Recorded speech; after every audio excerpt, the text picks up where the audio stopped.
Hi ಎಲ್ಲ magic ವರ್ಡ್ಗೆ ಸ್ವಾಗತ ಸುಸ್ವಾಗತ. ನಿಮ್ಮ ಜೊತೆ ನಿಮ್ಮ ಕತೆ ಧಾರಾವಾಹಿ ಏನಾಗಿದೆ ನೋಡೋಣ ಬನ್ನಿ. ಗುರುಗಳನ್ನ ಕಳ್ಸ್ಕೊಡ್ಬೇಕು. ಗುರುಗಳು ಹೇಳ್ತಾರೆ, ಕೆಟ್ಟ ಕಾಲ ಕಳೀತಾ ಬಂದಿದೆ, ಬೇಜಾರು ಮಾಡ್ಕೋಬೇಡಿ. ಅನಿಷ್ಟಗಳೆಲ್ಲ ಮನೆಯಿಂದ ಹೊರ ಹೋಗುವಂತ ಸಂದರ್ಭನೂ ಕೂಡ ಬಂದೇ ಬರ್ತಿದೆ. ಇದಕ್ಕೆಲ್ಲ ಬೇಜಾರು ಮಾಡ್ಕೋಬೇಡಿ, ಒಳ್ಳೇದಾಗ್ಲಿ ಎಲ್ಲ. ಅದಕ್ಕೆ ರಾಮಾಯಣ ಇದ್ದವರು ಗುರುಗಳ ನೀವು ಹೇಳಿದಂತ ಮಾತು ನಿಜಕ್ಕೂ ಸಮಾಧಾನ ಆಯ್ತು ಅಂತ ಹೇಳ್ತಾರೆ. ಅಂತರ ಪಾಪ ಮಯೂರಿ ಹೊರಡಕ್ ನಿಂತ್ಕೊಳ್ತಾಳೆ. ಬರ್ತೀನಿ ಮತ್ತೆ ಮಾವ, ನಾವಿನ್ನ ತಡ ಆಗ್ತಾ ಇದೆ, ಇನ್ನು ಹೆಚ್ಚೊತ್ತು ಇರಕ್ಕಾಗೋದಿಲ್ಲ. ಅದಕ್ಕೆ ಅಜಿತ್ ಇದ್ದವನು, ಯಾಕೆ ಸುಂದ್ರಿ ಹಾಗಂತೀಯ, ಇಲ್ವೋ ಮನ್ಮತ, ಓಡಬೇಕು. ಇಲ್ಲಿ ತೋಟದಲ್ಲಿ ಅಜಿತ್ ಸತ್ಯನ ಮಾತಾಡಿರೋ ಮಾತನ್ನ ಜ್ಞಾಪಿಸ್ಕೊಳ್ತಾನೆ. ಸತ್ಯನ ಹೇಳಿರ್ತಾರೆ, ಹೂನಪ್ಪ, ನಿನ್ನ ಹೆಂಡತಿ ನಿನ್ನ ಮಗಾದ್ವಾಗ ಪ್ರೀತಿಸ್ತಾ ಇದ್ದಾಳೆ, ನೀನ್ ಸ್ವಲ್ಪ ಅವಳನ್ನ ಆಟ ಆಡ್ಸು ಸ್ವಲ್ಪ. ಆಯ್ತು ಸತ್ಯನ, ನನಗೆ ಯಾಕೆ ಅಂದ್ರೆ ಒಣಗೋಗಿರೋ ಮರಕ್ಕೆ ಚಿಗುರ್ಸೋದ್ ಬಹಳ ಕಷ್ಟ ಅಂತ. ಹಂಗೇನಿಲ್ಲ ಅಜಿತ, ಹೋಗೋ ಅಂತೇಳಿ ಸತ್ಯನ ಹೇಳಿ ಕರ್ಕೊಂಡ್ ಬರ್ತಾರೆ. ಮಯೂರಿ, ಮತ್ತೆ ನೀವೇನ ನನಗೆ ತಾಯಿ ಪ್ರೀತಿ, ತಾಯಿಗಿಂತ ಹೆಚ್ಚೆ ನನಗೆ. ಮಾವ, ನೀವು ಸ್ವಂತ ಮನೇನ ಅಪ್ಪ ಅಮ್ಮನ್ನ ಬಿಟ್ಟು ಬಂದಿದ್ ತಪ್ಪೆ, ಆದ್ರೂ ಕೂಡ ನನಗೊಂಥರ ತಪ್ಪಾಗಿ ಕಾಣಿಸ್ತಾ ಇಲ್ಲ, ಗೊತ್ತಲ್ವಾ ಆವತ್ತಿನ ಸಂದರ್ಭ ಹೇಗಿತ್ತು ಅಂತ. ಆಯ್ತು, ನಾನು ಬರ್ತೀನಿ. ಜೊತೆಗೆ ನಚಿ, ಡಾಕ್ಟ್ರು ಪಾಪ ಮದ್ವೆ ಆದ್ಮೇಲೆ ನಮ್ಮನ್ನೆಲ್ಲ ಮರ್ತು ಬಿಡ್ತಾರೆ, ಆರೋಗ್ಯ ಚೆನ್ನಾಗಿ ನೋಡ್ಕೊಳ್ಳಿ, ನಾವೇ ನೋಡ್ಕೋಬೇಕು. ಅದಕ್ಕೆ ನಚ್ಚಿ ಅಂತ, ಹೌದಾ, ನೀನ್ ಮೈಸೂರು ಬಂದು ನೋಡ್ಕೊಂಡಿದ್ಯಲ್ಲ, ಇನ್ ನಮ್ಮನ್ನ ಮರ್ತು ಬಿಡ್ತೀಯಲ್ಲ. ಹಾಗೇನಿಲ್ಲಪ್ಪ, ಅಜಿತನ್ನ ನಾನು ಎಲ್ರೂ ಪ್ರಶ್ನೆ ಮಾಡ್ದಾಗ ಮಾಡ್ಬೋದಿತ್ತು, ಆದ್ರೆ ನನಗ್ ಗೆಳೆಯ ಅವನು, ನನಗೆ ಅವನ ಮನ್ಸಿಗೆ ನೋವು ಮಾಡೋಕ್ ಇಷ್ಟ ಇಲ್ಲ. ಅವನೇನು ಅಂತನೂ ಕೂಡ ಗೊತ್ತು. ಅಜಿತ, ಭೂಮಿನ್ ಚೆನ್ನಾಗಿ ನೋಡ್ಕೊಳ್ಳೋ ಮನ್ಮತ ಅಂತಾರೆ. ಇಬ್ರು ಮುಖ ನೋಡ್ಕೊಳ್ತಾರೆ. ನನ್ಗೆ ಬರ್ಬೇಕು ಅಂತ ಅನ್ನಿಸ್ದಾಗ ಖಂಡಿತ ಬರ್ತೀನಿ, ನಾನಿನ್ ಬರ್ತೀನಿ. ಮಯೂರಿ, ನೀನ್ ಹುಡುಗನ ಹೆಸರು ಹೇಳಲೇ ಇಲ್ಲ ಅಂತಾನೆ ನಚ್ಚಿ. ಭುವನ್, ನಾನ್ ಭುವಿ ಅಂತ ಹೇಳ್ತೀನಿ. ಅದಕ್ಕೆ ಅಜಿತ್ ಇದ್ದವನು, ಓ ಭುವಿ. ಅದಕ್ಕೆ ಸತ್ಯನ ಇದ್ದವರು, ಭೂಮಿ ಆಕಾಶ ಎಲ್ಲ ಇಲ್ಲೇ ಇದೆ, ಸುತ್ತಲೂ ಸುತ್ತಾ ಇರೋದು ಹಂಗಾದ್ರೆ. ಅದಕ್ಕೆ ಅವಳು ಹೇಳ್ತಾಳೆ, ಖಂಡಿತ ಇಲ್ಲ, ಅಜಿತ ಭೂಮಿ ಮುಂದೆ ಭೂಮಿ ಸುತ್ತಬೋದೇನೋ, ಆದ್ರೆ ನಾನ್ ಸುತ್ತಲ್ಲ, ನನ್ ಸುತ್ತಂಗ್ ಮಾಡ್ಕೊಳ್ತೀನಿ. ಹೌದಾ, ಆಗ್ಲಮ್ಮ, ಒಳ್ಳೇದಾಗ್ಲಿ, ಸರಿ ಬರ್ತೀನಿ ಮಾವ ಮತ್ತೆ ಅಂತೇಳಿ ಎಲ್ರಿಗೂ ಹೇಳಿ ಓಡ್ತಾಳೆ.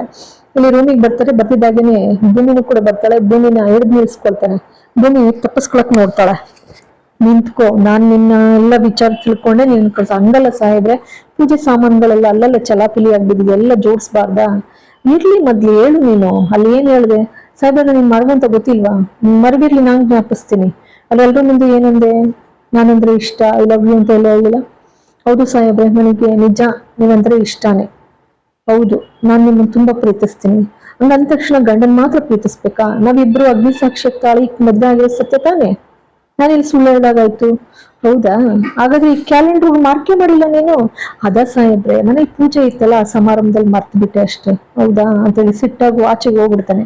ಹೋದ್ಮೇಲೆ ಭೂಮಿ ಪರಿತಪಿಸ್ತಾಳೆ, ಛೇ ಸಾಹೇಬ್ರು ಬೇಜಾರು ಮಾಡ್ಕೊಬಿಟ್ರೆ, ಇನ್ನೆಂದು ಮಾತಾಡೋದೇ ಇಲ್ವೇನೆ ನನ್ನನ್ನ, ಹೊರಟೋಗ್ಬಿಟ್ಟಲ್ಲ ಪಾಪ ಅಂತ ಹೇಳಿ ಬೇಸರ ಮಾಡ್ಕೊಳ್ತಾಳೆ. ಅಜಿತ್ ಪಾಡಿಗೆ ಅಜಿತ್ ಅವ್ನ ಕೆಲ್ಸ ನೋಡಕ್ ಹೋಗ್ತಾನೆ. ಭೂಮಿ ಒಂದು ಕ್ಷಣ ಯೋಚನೆ ಮಾಡ್ತಾಳೆ, ಹೌದಲ್ವಾ, ನಾನ್ ನಮ್ ಸಾಹೇಬ್ರನ್ನ ಎಷ್ಟು ಪ್ರೀತಿಸ್ತೀನಿ, ಅಗಾಧವಾಗಿ ಪ್ರೀತಿಸ್ತೀನಿ, ಅವ್ನು ಬಿಟ್ಟಿರೋಕ್ ಆಗೋದಿಲ್ಲ. ಈ ಕಡೆ ಮನಸ್ವಿನಿ ಮತ್ತೆ ಅಂಜು ಇಬ್ರು ಮಾತಾಡ್ತಾ ಇರ್ತಾರೆ. ಅಂದ್ರೆ ಅಶ್ವಿನಿ, ಅಂಜು. ಅಲ್ಲ ಅಂಜು, ನಿಜಕ್ಕೂ ಅವ್ರದ್ದು ಫೇಕ್ ಮದ್ವೆನಾ, ಒಪ್ಪಂದದ ಮದ್ವೆನಾ? ಡ್ಯಾಮ್ ಶೂರ್, ಚೆನ್ನಾಗಿ ಹೇಳ್ತೀನಿ, ಗ್ಯಾರಂಟಿ ಅಂತ ಹೇಳಿ ಅಂಜು ಹೇಳ್ತಾಳೆ. ಅದಕ್ಕೆ ಅಶ್ವಿನಿ ಹೇಳ್ತಾನೆ, ಆಗಿದ್ಮೇಲೆ ಅವಳೇ ಹೊರ ಹೋಗ್ತಾಳೆ. ಶಾಶ್ವತವಾಗಿ ಅವಳು ಮನಸ್ವಿನಿ ಆಗೋಕ್ ಸಾಧ್ಯನೇ ಇಲ್ಲ. ಭೂಮಿಯಾಗಿ ಅವಳಾಗವಳು ಈ ಮನೆಯಿಂದ ಗೆಟ್ ಔಟ್ ಆಗ್ತಾಳೆ. ನಮ್ಗಂತೂ ಒಳ್ಳೇದಾಗತ್ತೆ, ಏನಂತೀಯ? ಹೌದು ಮಾಮ್, ಅಶ್ವಿನಿ ಹೇಳೋದು ಸರಿ ಅಲ್ವಾ? ಅಷ್ಟರಲ್ಲಿ ಅವಳು ಕಣ್ಣಲ್ಲಿ ಸನ್ನೆ ಮಾಡ್ತಾಳೆ, ಹೋಗು ಆಚೆಗೆ ಅಂತೇಳಿ. ಅವಳು ಹೋಗ್ತಾಳೆ. ಆಚೆಗೆ ಹೋದ್ಮೇಲೆ ತನ್ನ ಮಗಳಿಗೆ ಹೇಳ್ತಾಳೆ, ನಾವು ಮುಟ್ಟೋ ಗುರಿ ನೋಡೋಣ, ಮನೆ ಹಾಳು ಬುದ್ಧಿ, ಮನೆ ಹಾಳು ಮಾಡಕ್ ನಿಂತವ್ರ ಅಮ್ಮ ಮಗಳು, ಮುಟ್ಟೋ ಗುರಿ ನೋಡೋಣ. ಅಜಿತು ಭೂಮಿ ಬಗ್ಗೆ ನಿನ್ ಬಿಟ್ಟಾಕು, ಪ್ಲಾಸ್ಟಿಕ್ ದೋಣಿ ಇದ್ದು ತೇಲ್ತಾ ಇದ್ರೆ ಅದೆಲ್ಲ ಬೇಡ ನಮ್ಗೆ, ಏನಿದ್ರು ನಚ್ಚಿ ನಿನ್ನ ಮದ್ವೆ ಬಗ್ಗೆ ಮಾತ್ರ ಯೋಚನೆ ಮಾಡೋಣ ಅಂತಾಳೆ. ಇಲ್ಲಿ ಶಾರದಮ್ಮನವರು ಆಚೆ ಕೂತಿರ್ತಾರೆ. ಒಬ್ರೆ ಶ್ರವಣ್ ಅವ್ರು ಬರ್ತಾರೆ. ಬಂದ್ಬಿಟ್ಟು ಖುಷಿ ಆಗುತ್ತೆ, ಒಳಗೆ ಹೋಗಿ ಆಲ್ಬಮ್ ತರ್ತಾರೆ. ಆಲ್ಬಮ್ ತಂದ್ಬಿಟ್ಟು, ಶಾರದಾ ನೋಡಿಲ್ಲಿ, ನೀನು ನಾನು ಹಾಗೇನೆ ಮನಸ್ವಿನಿ ಅಜಿತ ಎಲ್ಲ ಇದೀವಿ ನೋಡು, ಹಾಗೆ ನೋಡು ಅಂದಾಗ ಜೋಡಿಸುತ್ತೆ. ಗಾಬರಿ ಆಗ್ಬೇಡ ಶಾರದಾ, ನಾನು ನಿನ್ ಗಂಡ, ಯಾಕಷ್ಟು ಭಯ ಪಡ್ತೀಯ, ನೋಡಿಲ್ಲಿ ಅಂತಾರೆ. ಆದ್ರೂ ಪಾಪ ಎಷ್ಟು ಪ್ರಯತ್ನ ಪಟ್ರು ಅವ್ರು ನೋಡೋದೇ ಇಲ್ಲ. ನೋಡಿ, ನಾನು ನೀನು ಮೈಸೂರು ತೆಗ್ಸಿದ್ ಫೋಟೋ ಅಂತ ತೋರ್ಸಕ್ ಹೋದ್ರು ನಿಲ್ಲೋದಿಲ್ಲ, ಓಡೋಗ್ಬಿಡ್ತಾಳೆ ಪಾಪ. ಇಲ್ಲಿ ಭೂಮಿ ಬೆಳಗಾದ್ಮೇಲೆ ಬರ್ತಾಳೆ, ಮತ್ತೆ ಅಜಿತ್ ನೋಡಕ್ಕಿಂತ ಅಜಿತ್ ಆಗ್ಲೇ ಸ್ಟೇಷನ್ ಹೋಗಿರ್ತಾರೆ. ನಿಂತ್ಕೊಂಡು ಅತ್ತೆ ಮಾಮ ಮುಂದೆ ಎಲ್ಲ ಹೇಳಿದ್ನಲ್ಲ ಅಗ್ನಿ ಸಾಕ್ಷಿಯಾಗಿ, ಹೌದಾ ನನಗೆ ನಿಜಕ್ಕೂ ಪ್ರೀತಿ ಇದೆಯಾ ಸಾಹೇಬ್ರ ಮೇಲೆ? ಹೌದು, ಖಂಡಿತ ಪ್ರೀತಿ ಇದೆ ನನಗೆ, ಅವ್ರನ್ನ ಬಿಟ್ಟಿರೋಕ್ಕಾಗೋದಿಲ್ಲ. ಫೋಟೋ ಹಿಡ್ಕೊಂಡು, ಜೋಡಿಲಿರೋ ಫೋಟೋನ ಹಿಡ್ಕೊಂಡು ಸುತ್ತು ಗಿರ ಸುತ್ತೋಕ್ ಶುರು ಮಾಡ್ತಾಳೆ. ಹೌದು ಸಾಹೇಬ್ರೆ, ನನಗೆ ನೀವಂದ್ರೆ ಇಷ್ಟ, ನಿಮ್ ಜೊತೆ ಜೀವನ ಪರ್ಯಂತ ಜೊತೆಯಾಗಿರ್ಬೇಕು. I love you so much ಸಾಹೇಬ್ರೆ ಅಂತೇಳಿ ಫೋಟೋ ಹಿಡ್ಕೊಂಡು ತುರುಕ್ತಾ ಏನು ಖುಷಿಯಾಗಿ ಕುಂದಾಡ್ಬಿಡ್ತಾಳೆ. ಅದೇ ಸಮಯಕ್ಕೆ ಹಿಂಗ್ ತಿರುಗ್ತಾಳೆ, ಅಜಿತ್ ಅಲ್ಲೇ ನಿಂತಿರ್ತಾನೆ. ತಕ್ಷಣ ನೋಡಿದ್ದೆ ಅಜಿತ್, ಹೌದಾ ಭೂಮಿ, ನಿಜಕ್ಕೂ ಐ ಲವ್ ಯು ಸಾಹೇಬ್ರೆ ಅಂತ ಹೇಳ್ತಾ ಇರ್ತಾಳೆ. ಪದೇ ಹೇಳ್ತಿದ್ದಾಗೇನೆ ಅಜಿತ್ ಕರೆಕ್ಟ್ ಆಗಿ ಅದೇ ಸಮಯಕ್ಕೆ ಬಂದು ನಿಂತಿರ್ತಾನೆ. ಅಜಿತ್ನಿಗೆ ಆಶ್ಚರ್ಯ, ಸಂಭ್ರಮ ಎಲ್ಲ ಒಟ್ಟೊಟ್ಟಿಗೆ ಆಗುತ್ತೆ. ನಿಜ ಭೂಮಿ, ನಿಜಕ್ಕೂ ಐ ಲವ್ ಯು? ಸಾಹೇಬ್ರ, I love you so much ಅಂತ ಅಂತಾಳೆ. ಅಪ್ಕೊಳ್ದ ಪಾಪ.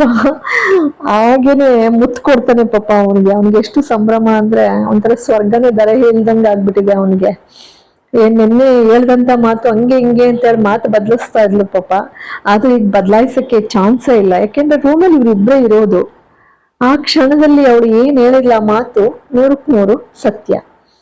ಅದಕ್ಕೋಸ್ಕರ ಎಷ್ಟು ದಿನಗಳಿಂದ ಅಜಿತ್ ಪಾಪ ಕಾದು ಕುಳಿತಿದ್ದ ಈ ಪ್ರೀತಿಗೋಸ್ಕರ. ಅವಳ ಬಾಯಿಂದ ನಾನು ಕೇಳ್ಬೇಕು, ಆತ್ಮಪೂರ್ವಕವಾಗಿ ಅವಳನ್ನ ನಾನು ಪ್ರೀತಿಸ್ತಾ ಇದ್ದಾಳ ಇಲ್ವಾ ಅನ್ನೋದನ್ನ. ಆ ಕಾದು ಕುಳಿತಿದ್ಕು ಪಾಪ ಅವನಿಗೆಲ್ಲ ಒಂದ್ ಕಡೆ ಸಾರ್ಥಕ ಆಗತ್ತೆ. ಯಾಕೆಂದ್ರೆ ಸಾಹಿತ್ಯ ಅವನಿನ ಜೀವನದಲ್ಲಿ ದೂರ ಆದ್ಮೇಲೆ ಅವನು ಮದ್ವೆನೆ ಬೇಡ ಅಂತ ತೀರ್ಮಾನಿಸಿದ್ದ. ಯಾವಾಗ ಭೂಮಿ ಅವನ ಬಾಳ್ನಲ್ಲಿ ಬಂದ ಮೇಲೆ ಹಂತವಾಗಿ ಅವಳ ಮೇಲೆ ಪ್ರೀತಿ ಮೂಡೋಕ್ ಶುರುವಾಯ್ತು ಅಜಿತನಿಗೆ. ಜೊತೆಗೆ ಭೂಮಿಗೂ ಕೂಡ ಪ್ರೀತಿ ಅಷ್ಟೇ ಇತ್ತು. ಅವನು ಬಾಚಿ ಅಪ್ಕೊಂಡು ಮುತ್ ಕೊಡ್ತಾನೆ. ಇಲ್ಲಿಗೆ ಈ ಸಂಚಿಕೆ ಮುಕ್ತಾಯವಾಗ್ತದೆ. ಎಲ್ರಿಗೂ ಕೂಡ ಅನಂತ ಧನ್ಯವಾದಗಳು.